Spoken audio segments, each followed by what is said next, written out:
बिस्मिल्लाहिर्रहमानिर्रहीम।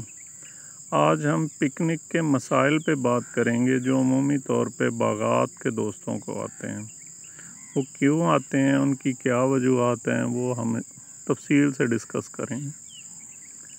बागात जब हम पिकनिक पे शिफ्ट करते हैं तो उसका सबसे पहला जो आंसर है वो ये है कि ज़मीन की तैयारी जो है वो बेहतरीन तरीके से की जाए, जिसमें सबसे ज़्यादा ज़रूरी उसका हार्ड पैन का टूटना है।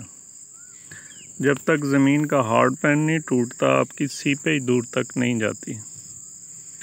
तो अगर तो बाग बड़ा है फिर तो एक फाला एक जगह से आप ये दरमियान में से गुज़ार सकते हैं, लेकिन अगर दो भी गुज़ार दें, जगह ज़्यादा है दरमियान में जैसे इस बाग में, तो फिर भी ठीक है। लेकिन अगर बिल्कुल पौधे जुड़े हुए हैं तो फिर एक फाला गुज़ारें, ऐसे ही ये दूसरी तरफ को गुज़ारें। और इसके बाद हम बात करते हैं कि हम जब बेड बनाते हैं और उस पे घास फूस उगाता है तो हमारे पौधे एक साल के बाद कुछ कमज़ोर होना शुरू हो जाते हैं। उसकी क्या वजूहात होती हैं वो मैं आपको तफसील से बताता हूँ। हमारे अमूमन होता ये है कि हमें सबसे ज़रूरी चीज़ जो बागात में पेश आती है वो घास की वजह से पानी का इक्वल डिस्ट्रीब्यूट नहीं हो पाता।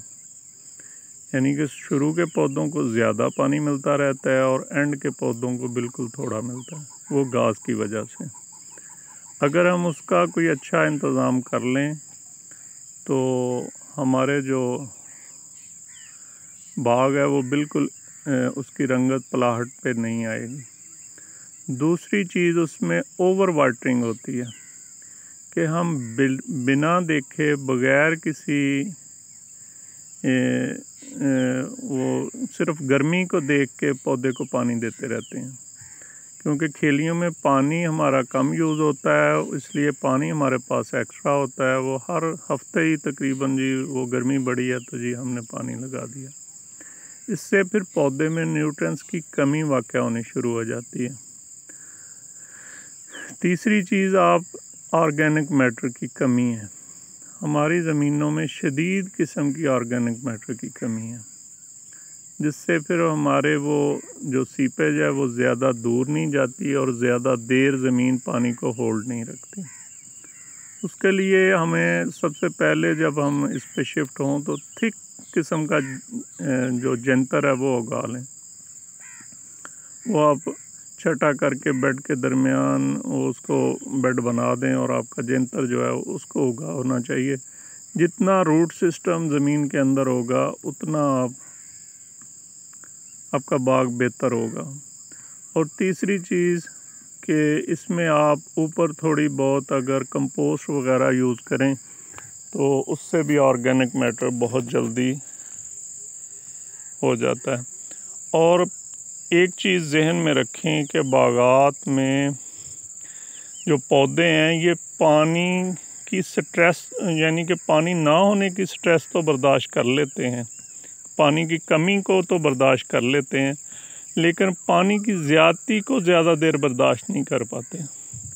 उससे ये होता है कि फिर इसमें फंगस आना शुरू हो जाती है और दूसरे मसाइल शुरू हो जाते हैं। अभी आपको ये बाग में दिखा रहा हूँ, ये पिछले साल बिल्कुल इसका कोई फल अच्छा नहीं था, पलाहट का शिकार था, लेकिन इस साल अल्हम्दुलिल्लाह इसने बड़ा ही अच्छा फ्रूट लिया हुआ है और रंगत भी इसकी बहुत ही ज़बरदस्त है। इसको तकरीबन अभी तो बारिश, ये देखें कि ज़मीन में इसमें बारिश इतनी ज़्यादा 2 बार हुई है लेकिन इसमें कहीं भी कोई भी पानी नहीं खड़ा, बिल्कुल ज़मीन खुशक है, मैं चल सकता हूँ। अदरवाइज़ दूसरे बागात जो हैं उनमें मैं ज़मीन पे चल नहीं सकता। अभी कम से कम इसको अगर पूरी गर्मी भी आ जाए नेक्स्ट दिनों में तो इसको 1.5 माह तक पानी की बिल्कुल ज़रूरत नहीं है। हमारे किसान क्या करते हैं कि वो पानी ज़्यादा होता है इन दिनों में उनके पास, जब बारिश होती है तो कहते हैं जी बाग को लगा दें।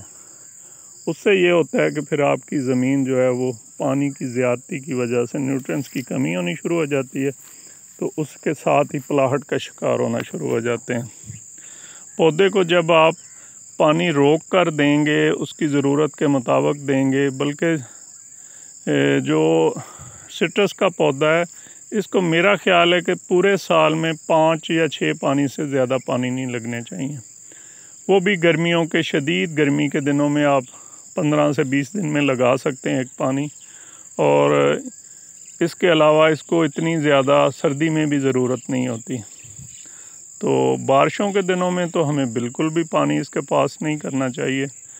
तो इस पिकनिक में सबसे मुश्किल चीज़ जो है वो पानी की मैनेजमेंट है कि पौधे को, हमारी चैनल जो हैं वो साफ़ हों, पौधे को इक्वल डिस्ट्रीब्यूट हो पानी का, और प्लस फिर वो आप पानी उसको ज़रूरत के वक्त दें, बिला ज़रूरत बिल्कुल पानी ना दें।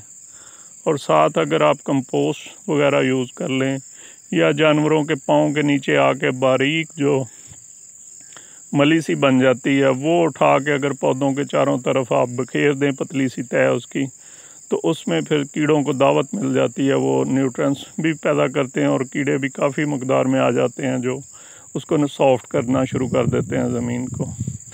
तो अभी आप जो पौधे देख रहे हैं माशाल्लाह इसका फ्रूट भी बड़ा ज़बरदस्त है।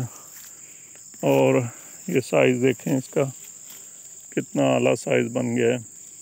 और इसको तकरीबन ये 4 पानी लगे हैं फरवरी से अब तक। और ये माशाल्लाह इसमें सारे के सारे पौधे 80% पलाहट का शिकार थे पिछले साल, लेकिन इस साल अल्हम्दुलिल्लाह कोई पौधा आपको पीला नज़र नहीं आता। सारों का रंग ज़बरदस्त है। सिर्फ ये पानी की मैनेजमेंट बेहतर करने से मुमकिन हुआ है। तो बाकी हमने इसमें चैनल बनाए हुए हैं, पौधे के पास से चैनल गुज़रता है ये वाला। बाकी ज़मीन नरम है, सॉफ्ट है। और इसमें अभी कोशिश करेंगे कि नेक्स्ट हम इसमें सरसों काश कर दें ताकि ज़मीन जो है वो कवर हो जाए। तो ये पहले इसमें मूंग लगाई हुई थी, वो तकरीबन अब ख़त्म हो चुकी है। अस्सलामु अलैकुम।